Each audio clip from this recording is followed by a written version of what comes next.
Okay. How was everybody's weekend? Good.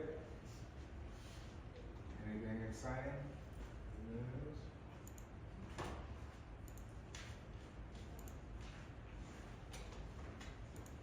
So who's going to end up coming to Concordia to attend for college?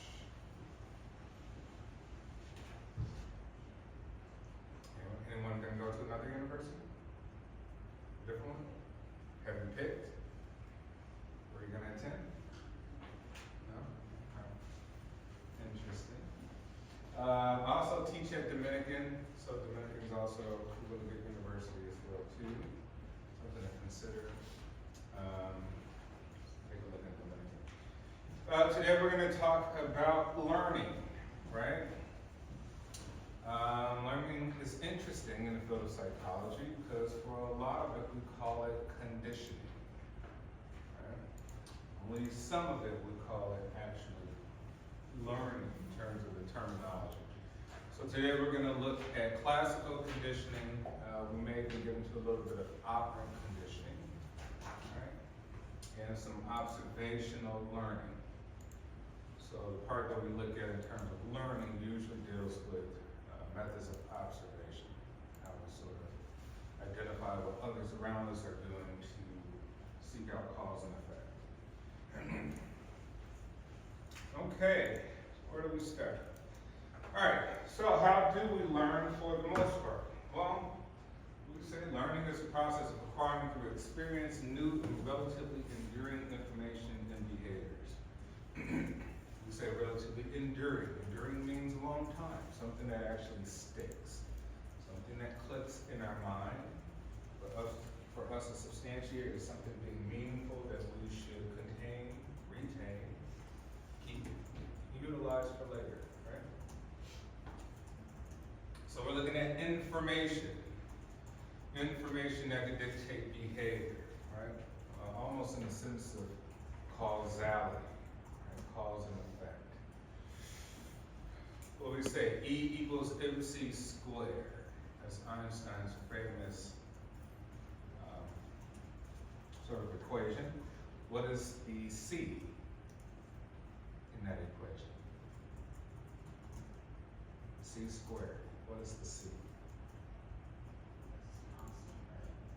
Constant. All right, constant's good. Constant. What else? What was Einstein thinking with that C? We say speed of light, right? But we say also the speed of causality, right? We say cause and effect. How do we make sense, retaining for cause and effect, right? How do we know what is going to be expected as an effect of a cause, right? So we say, hey, we look at things in terms of expectations. We may have some expectations once we learn something. It has predictive power, right? So we're looking for predictors. So think of most of life is operating on the sense of predictability. What's the likelihood that something will occur based on something prior that just took place?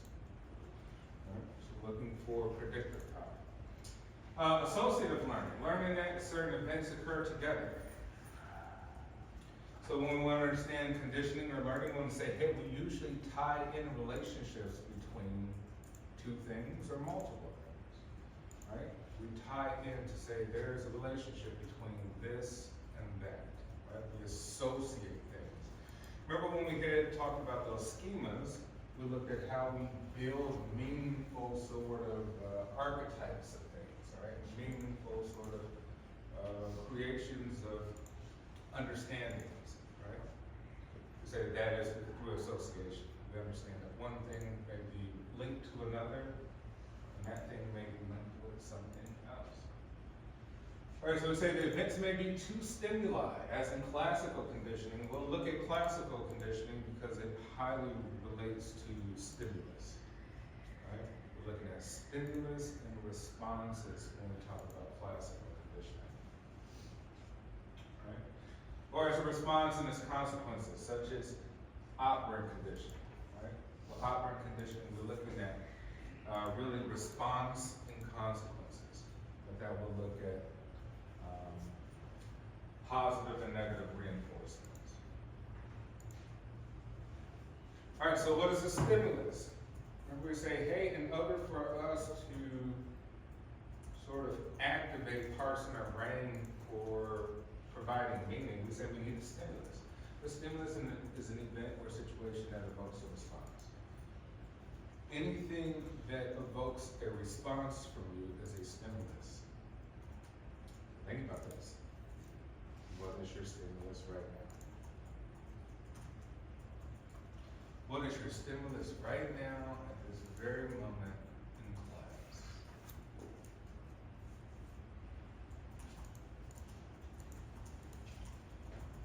All right, you can say your stimulus, what? You're gonna say? Okay, so we say, hey, a stimulus can be the projected image, right? Stimulus could be projected image. There's an image up here, and you're looking at it, right? You're stimulated by it, right? It makes you respond. Maybe it's my voice. Maybe it's what I'm talking about. You're like, oh, let me take the notes. What Professor Ross is talking about, right? I respond to something he said. And then I'll link it all together in my notes, right? So I could finally grasp the meaning of conditioning the learning. So we say, hey, we're trying to build a house, right? We're starting at the foundation level, at the bottom, right? And we're trying to understand, and then we'll go up, start building walls, drywalls, electrical systems, plumbing, right? So we say, hey, but we are being stimulated by the information and how it comes into the senses. So remember how this relates these into the senses and perception. Like, well, I'm stimulated because there's an image, right? My visual senses are stimulated by the light from the image, right? With the contrast of all the different words that I previously know, being taught in elementary school. And I'm responding by writing notes, right? All right, moving along. So what is conditioning? The process of learning associations, which takes two many forms, right? So we say conditioning, we are learning how to link two things or more, right? We're linking things, we're associating things.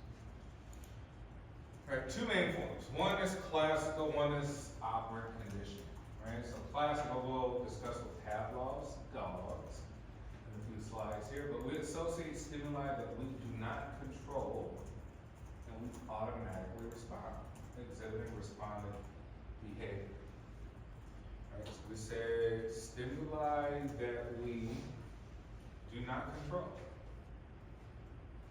Okay? And we respond.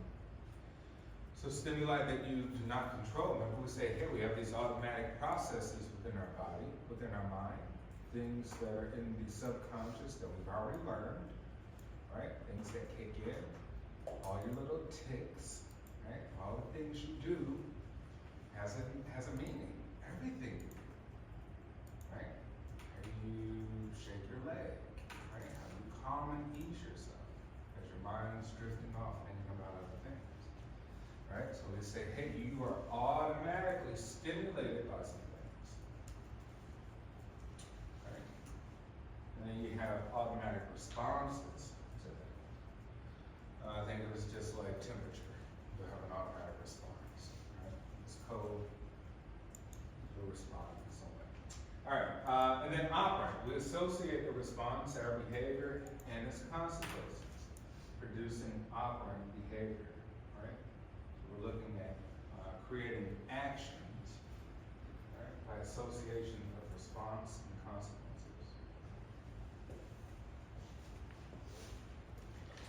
And then we got cognitive learning, the acquisition of mental information, whether by observing events, by watching others, or through language, right? So we say cognitive is a little bit different, because cognitive, really, we are not being the previous two. When we look at conditioning, we say, well, why do you use the word conditioning? That sounds like you are training people. Well, that's exactly what it is, right? We say we are trained. You receive your training. You're being trained in this class, you're being trained with all your courses at Concordia. You were previously trained at your high school, right, your elementary school. You were trained. Trained to do what? Trained to think the way that you think. Right, so we say it's interesting. Okay, well, we were taught that we were learning, and maybe that's a little bit of a different dimension of how we view that, but really we say we're conditioned, saying we might be under a program. So maybe we could even substitute the word conditioning for programming. Say, how do we program these human beings like software so that they have certain information to create certain behaviors? Right? Place them in certain environments, right? So we can get a certain outcome, right? Cause and effect. Give you the cause, so it can produce an effect.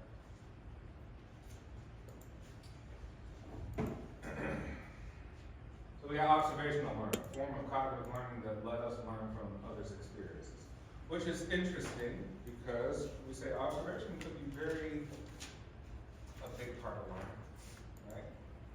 Especially say now that we live in the information age, where we say we usually could just go on YouTube, social media, whatever, and we are just observing these others' behaviors multiple times a day. We start to associate different things that we've already known, linking new information together, and that alters our behavior. We're like, well, who trained you? The internet, social media, YouTube, Twitter, right? Training. Right here, I'm gonna do some TikToks, some talks, right, from FYPs, right? And you say, hey, how'd you learn? I observed Twitter, right? The algorithm gave me all the different things of similar items, and it created new behaviors for me just through observation. Okay, so we start off with classical, which deal with Ivan Pavlov's dogs. Pavlov's dogs. Who's heard of Pavlov's dogs before? All right, give me your synopsis on Pavlov's dogs.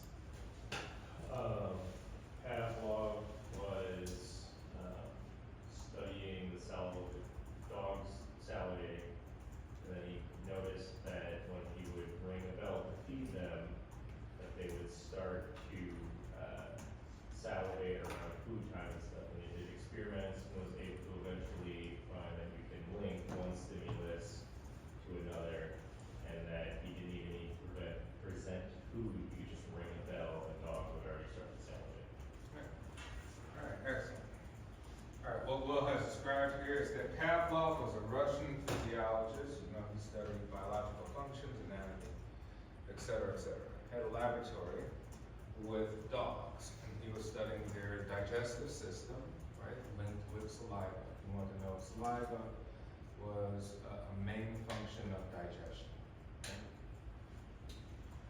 In the laboratory, he would observe that, well, he would have these receptacles to catch the amount of saliva from the dog's mouths, right? So he wanted to measure what amount of saliva was produced from the dogs when they were eating, etc. I think how the story goes is some of the research assistants would come in to feed the dog, and they would like press something that would give a bell tone, or the door would have a bell, something of the sort. But there was a tone of the bell, right?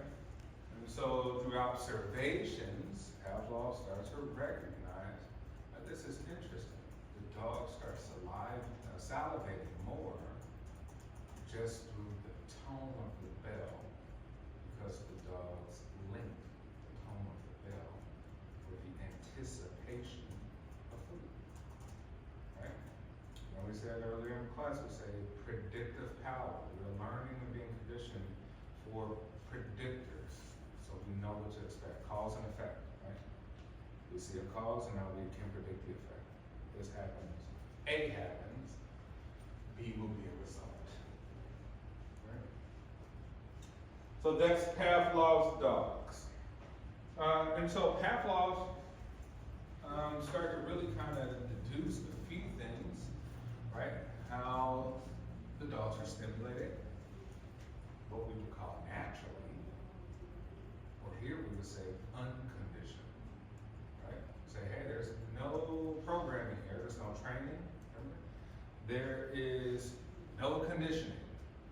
conditioning is training or programming, right? And he would say, hey, there's also natural responses, right? So he said we got natural or unconditioned stimulus.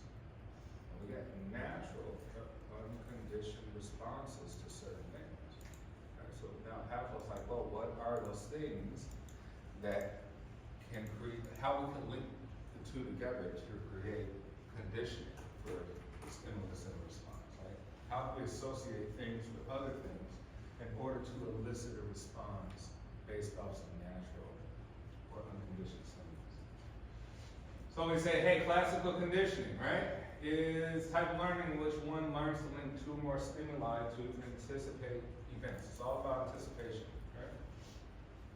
And this all falls into the form of behaviorism, which should be an objective science that studies behavior without references to mental processes.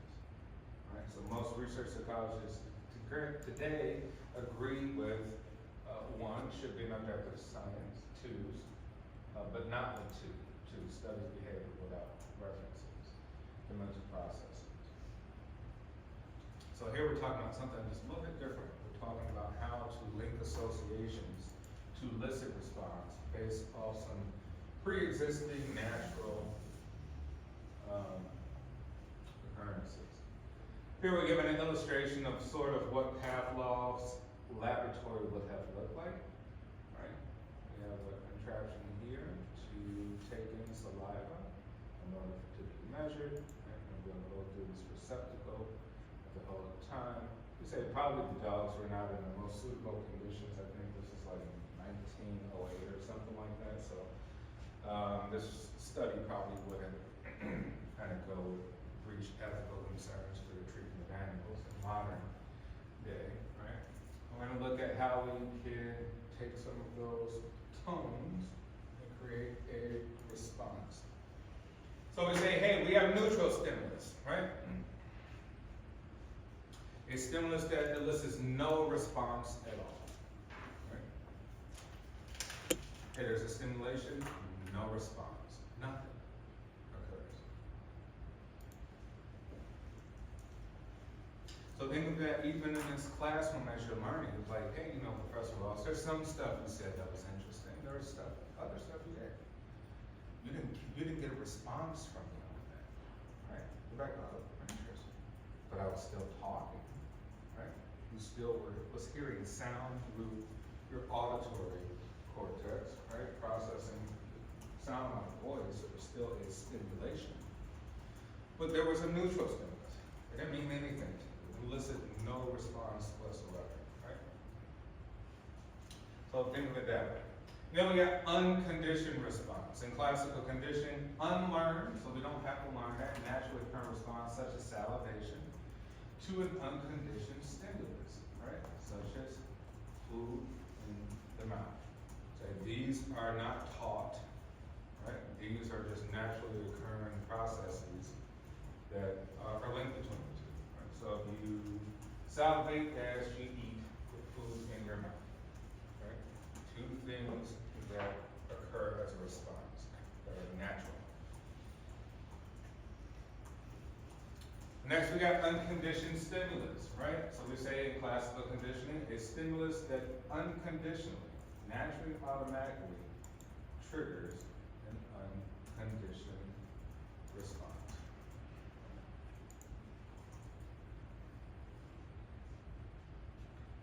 All right, on the flip side, we say conditioned response. So, all right, Pavlov wanted to associate, well, he saw that eventually the dogs start to associate the sound of the bell with food. Right? So Pavlov says, this is interesting. What if I is only ringing the bell and have no food? Dogs still salivate. Right? So now it's not the object of the food that's being recognized by the dogs, it's the object of the bell with the anticipation of food. Right? And with that knowledge, Pavlov recognized, like, my goodness, I can change and alter a behavior. I can elicit a response because there there's an anticipation of an event that the dog has in his mind, right? The dog has now predicted something will happen. So we say the condition response. In classical condition, a learned response to a previously neutral but now conditioned stimulus. So in the example of Pavlov's dog, what was originally the neutral stimulus? The bell. The bell. The bell. Right? Why? Because it's not doing anything for the dogs and they're not actually going to respond to it. Hey, you said bell means nothing. The bell's a bell. It's a sound. Okay. Bell. I don't know what that's supposed to mean. Right? There's no link to the bell to anything. Right? So we said we have something neutral, previously neutral, the bell. And now we're trying to train a response to the previously neutral stimulus. Right? All right, conditioned stimulus. In classical conditioning, an originally irrelevant stimulus that after association with an unconditioned stimulus comes to trigger a conditioned response. Right? Something that will seem to be irrelevant. Right? But you were stimulated by it.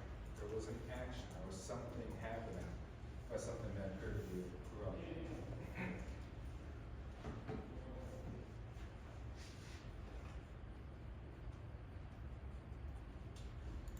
All right, so what was the unconditioned response for the dogs?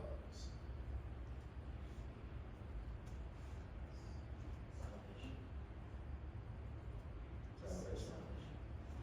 All right, what was the unconditioned stimulus?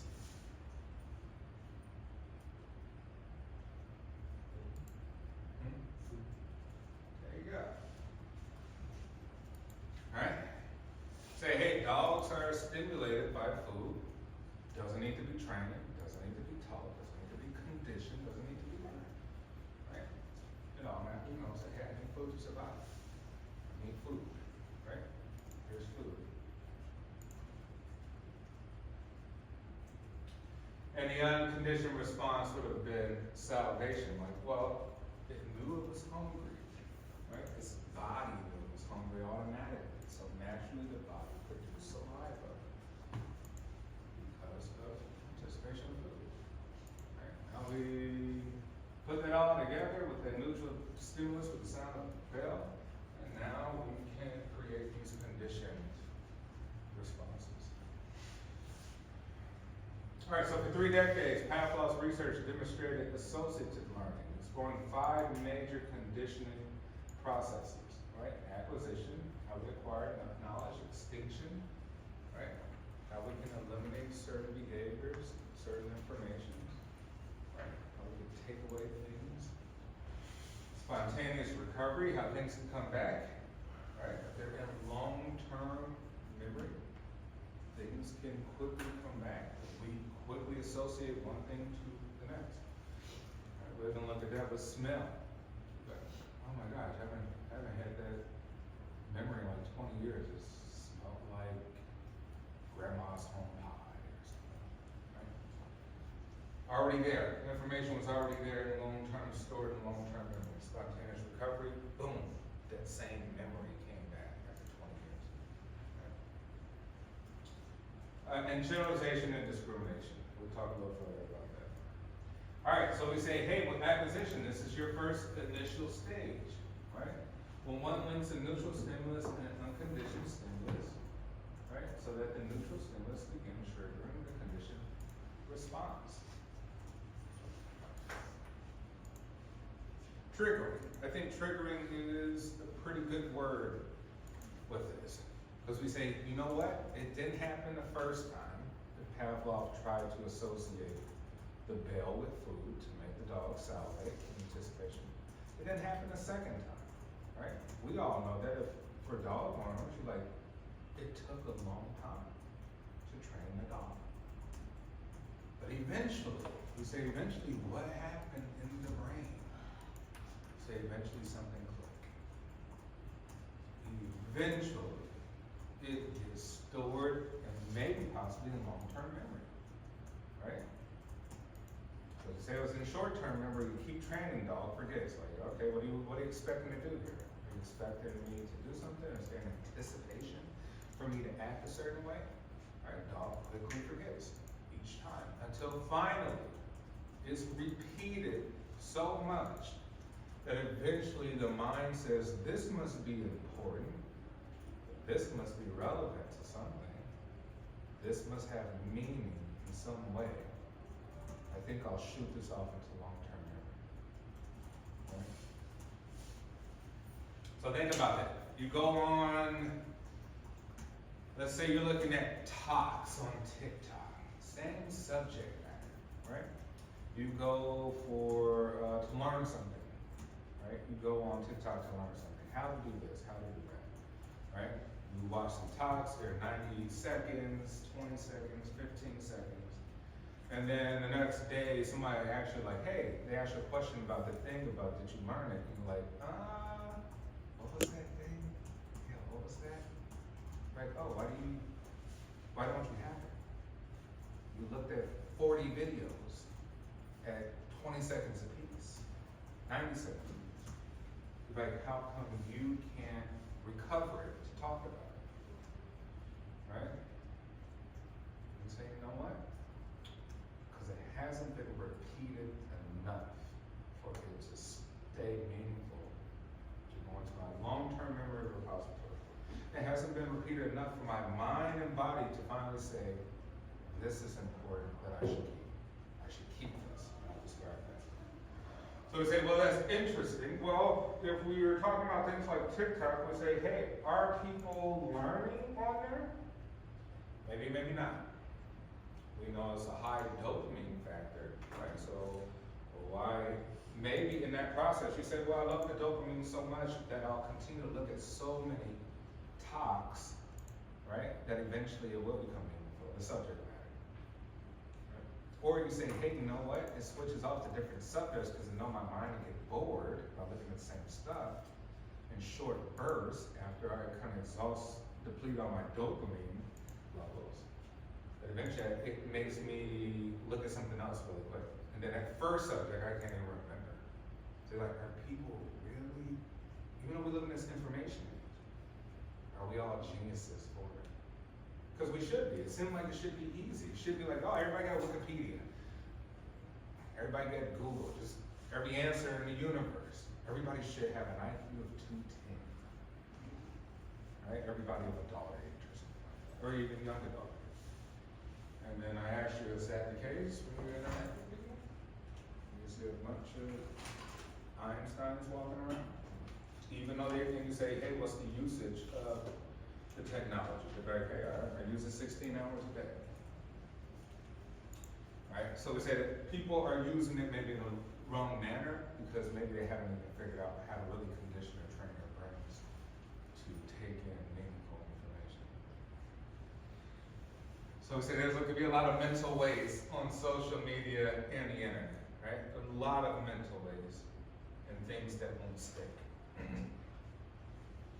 Because we say things that stick have to be highly repeated, right? Highly repeated. But it goes to show that, hey,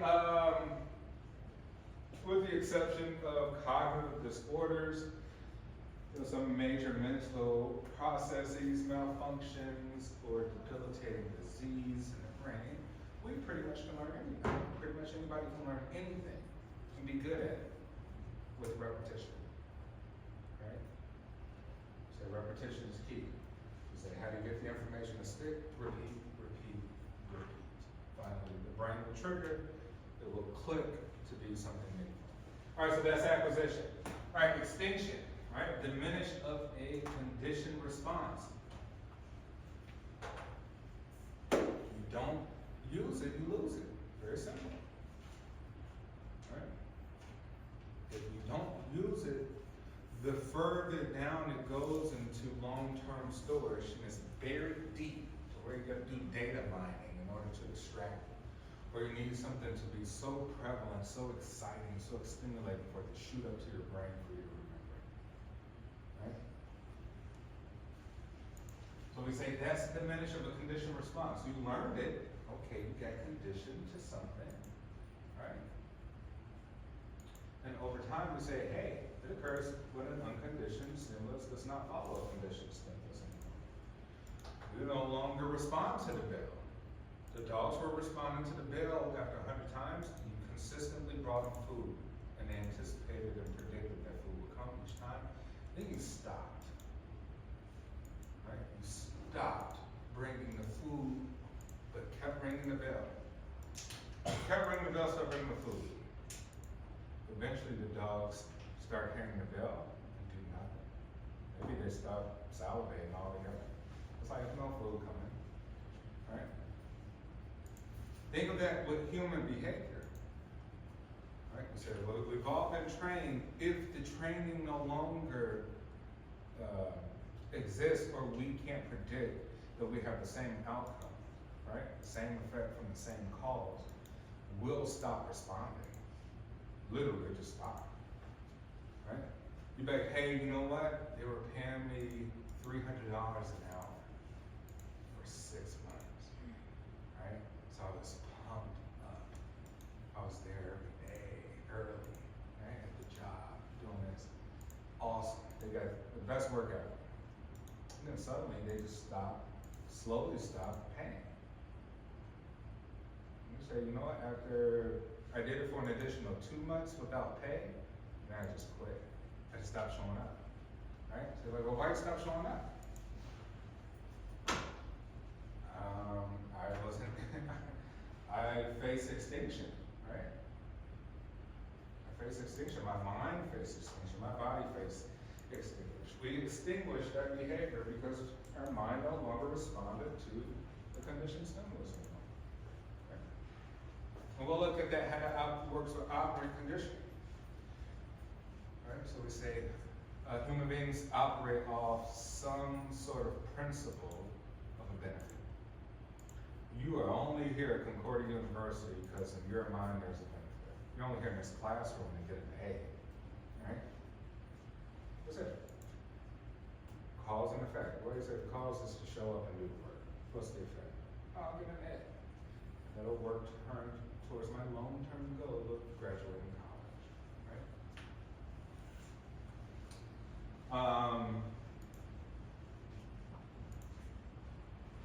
Okay, spontaneous recovery. Okay, so we said we lose it. Don't use it, lose it. Right? Stop bringing food after I hit a bell. I'm going to stop responding to the bell. How could I ever get it back? We retrain again. Can it appear to be that stimulating factor that we previously had? Right? We'll call that spontaneous recovery. So we say that there's a reappearance after a pause of an extinguished conditioned response. Right? So we say, hey, you know what? We stop associating one thing with another, right? And our minds stop linking the two things together, and we didn't predict that B would come if A occurred. Right? We no longer predicted that. Now maybe it comes back. Right? We say it comes back maybe if it's introduced consistently again, right? Or maybe something of a high stimulating factor made us remember it again. Something usually has to occur. Think of even intimate relationships, romantic relationships, right? Romantic relationships. You say, hey, you stop texting, you stop calling, you stop communicating. So did I. Right? You said before that, we would text and call every day for years. Right? I was getting a benefit. The benefit was communication, love, all the different things you could get from communicating. We would say slowly but surely the communication stopped and I stopped responding to it. Right? Now how could that reappear spontaneous? What can make you start communicating again? What do you think? A lot of people who dated before. What would make you start communicating with your old flame all over again?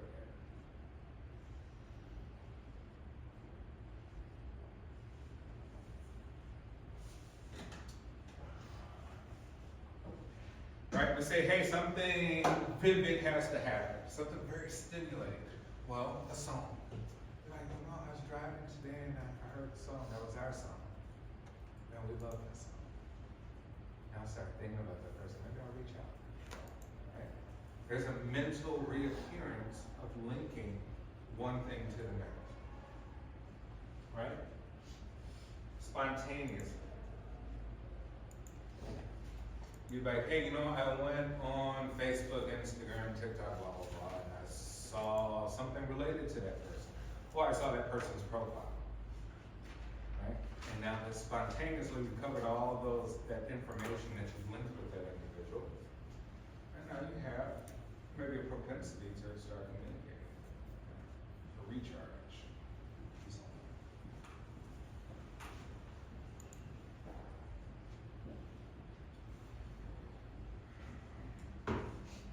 All right, here we got an idealized curves of acquisition, extinction, and spontaneous recovery. So we're saying, all right, what are we looking at here?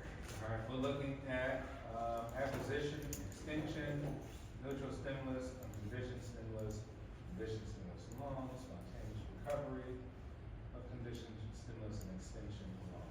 So here we're just looking at the time, and then we say the strength. Interesting, we talked about the strength of the conditioned stimulus. Very important. We say, hey, not all things will make things reappear because the conditioned stimulus has to be potent, right? Or not all things can be learned, associated, because it's not impactful enough. It's not intense enough. Strength is not enough to make you learn, right?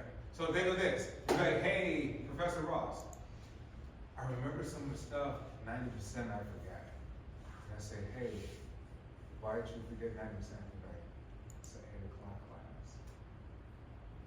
The strength of your words might have been stronger at 2 p.m.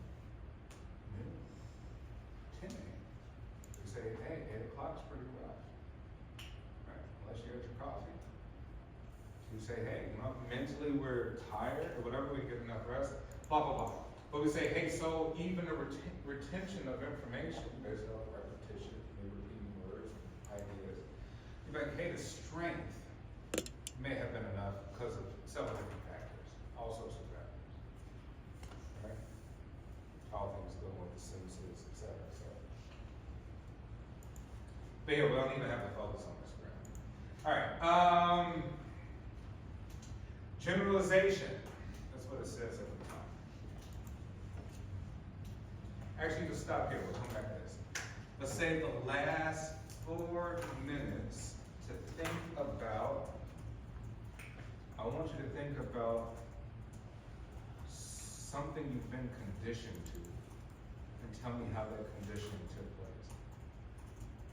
Something that you've been taught and tell me how that has taken place in terms of being conditioned with the processes we learned up here, right? How something didn't have meaning at all.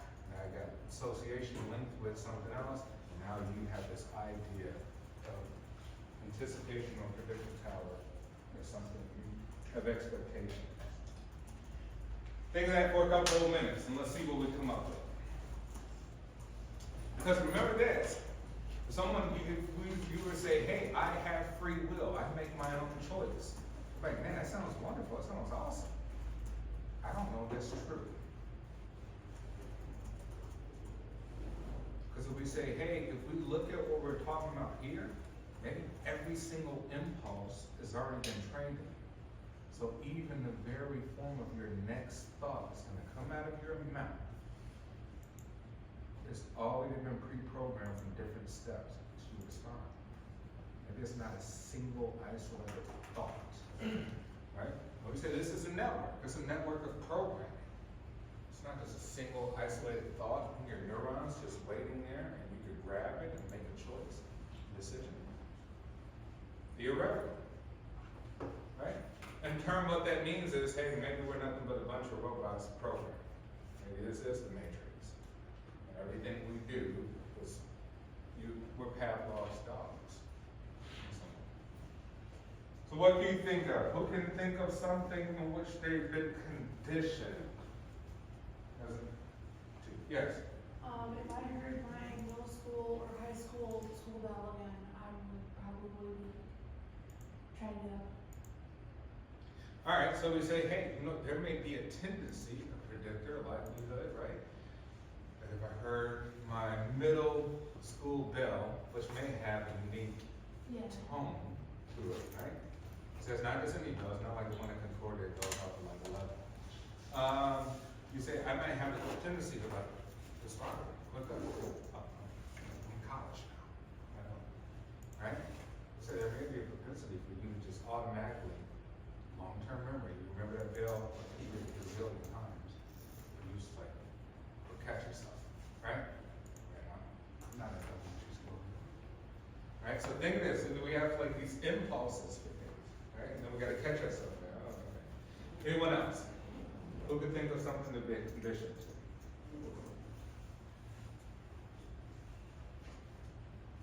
Yes? Yeah, I suppose, one of the obvious ones, be like your name, give you your name, or something remotely related to your name. Yes, your name. In the CIA, they always make you use your same first name.